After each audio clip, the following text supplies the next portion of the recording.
Hello යාළුවනේ කොහොමද ඔයාලා හැමෝම හොඳින් ඉන්න ඇති කියලා මම හිතනවා. ඉතින් අද මම මේ අරගෙන ආවේ ග්ලූටතියෝන් ඩ්‍රින්ක් එක හදාගන්නේ කොහොමද කියලා. ඉතින් මම මේ වෙනකොට මේ ඔක්කොම ගන්න එළවලු ටික හොදලා පොතු ඇරලා ලෑස්ති කරගෙන තියෙන්නේ. මෙතන තියෙනවා බීට්, කැරට්, පිපිඤ්ඤා, සෙලරි සහ ඉඟුරු. ඉතින් මේ ග්ලූටතියෝන් ඩ්‍රින්ක් එක අපේ lady glow beauty tips group එකත් එක්ක එකතු වෙලා හිටපු යාළුවන්ට නම් අලුත් දෙයක් නෙමෙයි. මොකද අපි අවුරුදු ගණනාවකට කලින් තමයි අපේ ගෲප් එක හරහා මේ ග්ලූටතියෝන් ඩ්‍රින්ක් එක හඳුනලා දුන්නේ ඔයාලට. ඉතින් ඒ දවස්වලත් මේක පාවිච්චි කළා මට හොඳ රිසල්ට්ස් තිබුණා. ඒ නිසා මම හිතුවා මේක වීඩියෝ එකක් විදිහට අරන් එන්න ඕනේ. හරියටම කොහොමද හදන්නේ කියලා ඔයගොල්ලන්ට කියලා දෙන්නත් එක්ක. ඉතින් මම එළවලු ටික ඔක්කොම මේ වගේ පොඩිවට කපා ගන්නවා. බ්ලෙන්ඩර් කරලා ජූස් එක හදන්න ඕන හින්දා තමයි මම මේ ගන්නට කපා ගන්නේ. ඔයාලට බ්ලෙන්ඩර් එකක් නැත්නම් ඇත්තටම හීනියට මේ එළවලු සේරම ග්‍රේට් කරලා ඊට පස්සේ ඔයාලට පුළුවන් වංගෙඩියක වගේ දාලා පොට්ටලා වුණත් මේ ජූස් එක හදා ගන්න. ඉතින් මේ ඩ්‍රින්ක් එක හදාගන්න ක්‍රම ගණනාවක් තියෙනවා. ඒ ක්‍රමවල ඔයාලට දකින්න පුළුවන් විවිධ එළවලු වර්ග, පළතුරු වර්ග එහෙමත් එකතු කරගෙන තියෙනවා. ඉතින් මේ කැරට් වෙනුවට ඔයාලට අවශ්‍ය නම් වට්ටක්ක වුණත් එකතු කරගන්න පුළුවන් පොඩියට කෑලි කපලා. ඒ වගේම දෙහි, දොඩම්, දෙලුම්, ස්ට්‍රෝබෙරි, බ්ලූබෙරි වගේ පළතුරු වර්ග උනත් මේ ඩ්‍රින්ක් එකට එකතු කරගන්න පුළුවන්. ඉතින් ඉඟුරු ටිකත් මේ විදිහට පොඩියට කපා ගන්නවා. අපි ඉඟුරු නම් ස්වල්ප වශයෙන් තමයි මේ ඩ්‍රින්ක් එකට එකතු කරගන්නේ. මොකද ඉඟුරු ගොඩක් වැඩි වුණොත් එහෙම ඩ්‍රින්ක් එක සැර වෙන්න බලනවා. ඉතින් මෙන්න මේ විදිහට තමයි ඔක්කොම එළවලු ටික කපා ගත්තට පස්සේ තියෙන්නේ. මම මේ මෙතන වැඩිපුර එළවලු ටිකක් කපාගෙන තියෙනවා. දවස් ගානකට ප්‍රයෝජනෙට ගන්න පුළුවන් විදිහට. විශේෂයෙන් මම රතු වල එහෙම නැත්නම් බීට් ටිකක් වැඩිපුර කපලා තියාගෙන ඉන්නවා. ඉස්සරහට තව සත්කාර කීපයක් කරන්න බලාපොරොත්තු වෙන නිසා. ඉතින් ඔයාලා දිගටම අපේ channel එකත් එක්ක රැඳී හිටියොත් එහෙම ඔයාලට බලා ගන්න පුළුවන් ඒ සත්කාරات මොනවද කියලා. ඉතින් මම මේ වගේ box එකක් use කරනවා. මේ කපපු පළතුරු ටික වෙන වෙනම දාලා ෆ්‍රිජ් එකේ දාලා ස්ටෝර් කරලා තියාගන්න. ඉතින් ඔයාලත් කාර්යබහුල කෙනෙක් නම් ඔයාටත් පුළුවන් මෙන්න මේ විදිහට ඔක්කොම එළවලු ටික කපලා ලස්සනට box එකක වෙන වෙනම අහුරලා ෆ්‍රිජ් එකේ තියාගන්න.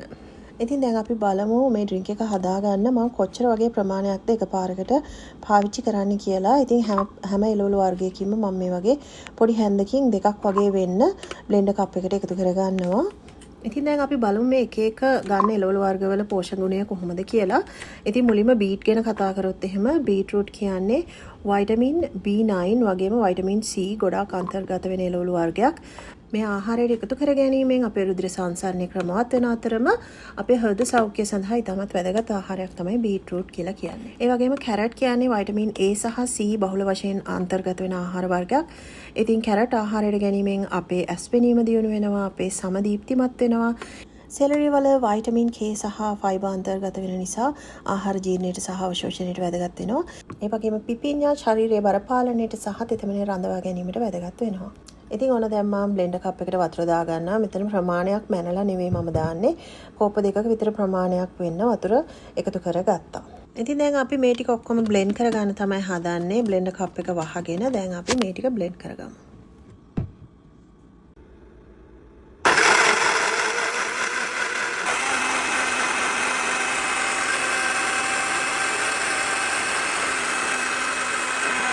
අන්න දැන් බ්ලෙන්ඩ් කරලා ඉවරයි. අපි ඉතින් මේක පෙරා ගන්න තමයි දැන් ලෑස්ති වෙන්නේ.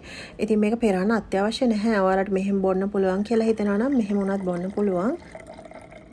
ඉතින් සමහරු කියනවා මේ බීට්, කැරට් වගේ දේවල් මේ ජූස් හදලා මේ වගේ දිනපතා බොන්න හොඳ නැහැ. ශරීරයේ සීනි ප්‍රමාණය වැඩි වෙනවා කියලා. ඉතින් ඔයාලට සුගර් තියෙනවා නම් ඔයාලා මේ වගේ දේවල් දිනපතා බොන්න නැතුව දවසක් කර දවසක් හරි සතියකට දවස් දෙකක් වගේ බීවට කමක් නැහැ. හැබැයි ඉතින් ඔයාලා දැක්ක මම කොච්චර පොඩි ප්‍රමාණයක්ද එක එළවලුවකින් ගත්තේ කියලා මේ ඩ්‍රින්ක් එක හදන්න. ඉතින් ඔයාලා උයලා කෑවත් ඊට වඩා වැඩි ප්‍රමාණයක් දිනකදී කැවෙන්න පුළුවන්. ඉතින් මේ විදිහට පෙරනකොට මට කල්පනා වෙන දෙයක් තමයි මේ පල්ප් එකෙනුත් ප්‍රයෝජනයක් ගන්න පුළුවන් කියන එක. ඉතින් අපි මේ පල්ප් එක වෙනම අයින් කරලා පැත්තකින් තියාගමු. අපි බලමු මේකෙන් මොකද කරන්න පුළුවන් කියලා. ඉතින් අපි ඔක්කොම එළවලු වර්ගවල ප්‍රයෝජන ගැන කතා කරාට ඉඟුරු ගැන කතා කරන්න බැරි වුණා. ඉඟුරු කියලා කියන්නේ ආහාර ජීර්ණයට වගේම සන්ධිපත් අමාරුවට, ආතරයිටිස් වලට සුවගෙන දෙන ಔಷධයක්. ඒ වගේම රුධිරයේ සීනි මට්ටම පාලනය කරලා කොලෙස්ටරෝල් තැන්පත් වීම අඩු කරලා හෘද සෞඛ්‍යය පවත්වා ගැනීම සඳහා දායකත්වය දෙනවා. ඉතින් ඔන්න අපි මේ පල්ප් එක එකතු කරලා පැත්තකින් තියාගන්නවා. ඊට පස්සේ ඔයාලට බලන්න පුළුවන් මෙන්න අපේ ඩ්‍රින්ක් එක පෙරාගත්තට පස්සේ. ඉතින් මේ ඩ්‍රින්ක් එකේ අන්තර්ගත දේවල් වල වටිනාකම් මම කිව්වනේ. ඒ අනුව අපිට පැහැදිලි වෙන දෙයක් තමයි මේ වගේ ඩ්‍රින්ක් එකක් උදෑසන හිස්පඩ අපි පානය කිරීම මගින් අපේ ශරීරය ඇතුළාන්තයෙන්ම පෝෂණය කරලා හැමට ලස්සන දීප්තියක් ලබා දෙන්න වගේම ශරීරයේ සීනි මට්ටම පාලනය කරලා බර පාලනය කරගන්නත් මේ ඩ්‍රින්ක් එක ගොඩාක් වැදගත් වෙනවා. ඉතින් ඔයාට හොඳම මීපැණි තියෙනවා නම් මීපැණි චුට්ටක් මේ ඩ්‍රින්ක් එකට එකතු කරගන්න පුළුවන්. හැබැයි මම කලින් කිව්වා වගේ ඔයාට ෂුගර් තියෙනවා නම් මීපැණි එකතු කරලා අමතර සීනි එකතු කරගන්න එපා. කැරට් වගේම බීට්රූට් දෙකම අන්තර්ගත වෙන නිසා මේ ඩ්‍රින්ක් එකේ පොඩි පැණි රසක් කොහොමද තියෙනවා. ඒ නිසා මීපැණි එකතු කර ගැනීම අත්‍යවශ්‍ය නැහැ. ඒ වගේම මම මේකට මේ විදිහට දෙහි ස්වල්පයක් එකතු කරගන්නවා. දෙහි ලෙමන් දොඩම් වගේ දෙයක් ඔයාලට මේ විදිහට එකතු කරගන්න පුළුවන්. ඒකෙන් ඩ්‍රින්ක් එකට වයිටමින් C එකතු වෙනවා වගේම තමයි වයිටමින් C මගින් ඩ්‍රින්ක් එකේ තියෙන යකඩ වගේ ප්‍රයෝජනවත් පෝෂ්‍ය සංඝටක අවශෝෂණය කර ගැනීම සඳහා දායකත්වය සපයනවා. ඉතින් ඔන්න දැන් අපේ ඩ්‍රින්ක් එක හදාගෙන ඉවරයි. දැන් මේක බොන්න තමයි තියෙන්නේ. මම කලිනුත් කිව්වා වගේ මේක උදෑසන හිස්බඩ බොන්න පුළුවන් නම් ප්‍රතිඵල ගොඩක් ලබා ගන්න පුළුවන්. ඉතින් ඔයාලගේ උදෑසන බොන ලොකු කිරි වීදුරුව වෙනුවට මේ වගේ දෙයක් ඔයාලට පුළුවන් පානය කරන්න. ඉතින් උදේම බොන්න බෑනි කියලා වැඩේ අතාරින්න එපා. කොයි වෙලාවෙ හරි කමක් නැහැ. හදාගෙන බොන්න තමයි තියෙන්නේ. ඒ වගේම ඔයාලා කොලැජන් බොනවා නම් ඒ වගේම ව්‍යායාම කරන කෙනෙක් නම් ඔයාලා වේ ප්‍රෝටීන් පවුඩර් පාවිච්චි කරනවා නම් ඔයාලට පුළුවන් මේ ඩ්‍රින්ක් එක හදනකොට කොලැජන් හරි එහෙම නැත්නම් ප්‍රෝටීන් පවුඩර් වලින් හරි ස්කූප් එකක් එකතු කරලා ඩ්‍රින්ක් එක හදාගන්න. ඉතින් ඔයාලට අද වීඩියෝ එකේ ප්‍රශ්න ගැටලු තියෙනවා නම් කමෙන්ට් සෙක්ෂන් එක විවෘතයි. මට පුළුවන් වෙලාවට මම ඒකට පිළිතුරු දෙන්න බලාපොරොත්තු වෙනවා. ඉතින් පහුගිය ටිකේ වින්ටර් එක නිසා මගේ මූණ හොඳටම සවුත් වෙලා පිග්මන්ට් ඇවිල්ලා ඩාර්ක් වෙලා ඩ්‍රයි වෙලා තිබුණේ. ඉතින් මං අර ඉතුරු කරගත්ත පල්ප් එක පැක් එකක් විදිහට මූණට පාවිච්චි කරා. ඉතින් ඔන්න වර්ක්අවුට් කළේ වෙලා මම මගේ ඩ්‍රින්ක් එක බොනවා. ගණන් ගන්න එපා ළමයි. මේ ගෙදර ඉන්න විදිහටම තමයි ඉන්නේ. ඉතින් කාලෙකින් තමයි වීඩියෝ එකක් අරන් ආවේ. ඔයාලා අපේ channel එක subscribe කරලා නැත්නම් subscribe කරලා තියාගන්න. තවත් වීඩියෝ එකකින් ආයෙත් හම්බෙමු. ඉතින් එහෙනම් ගිහින් එන්නම්. bye.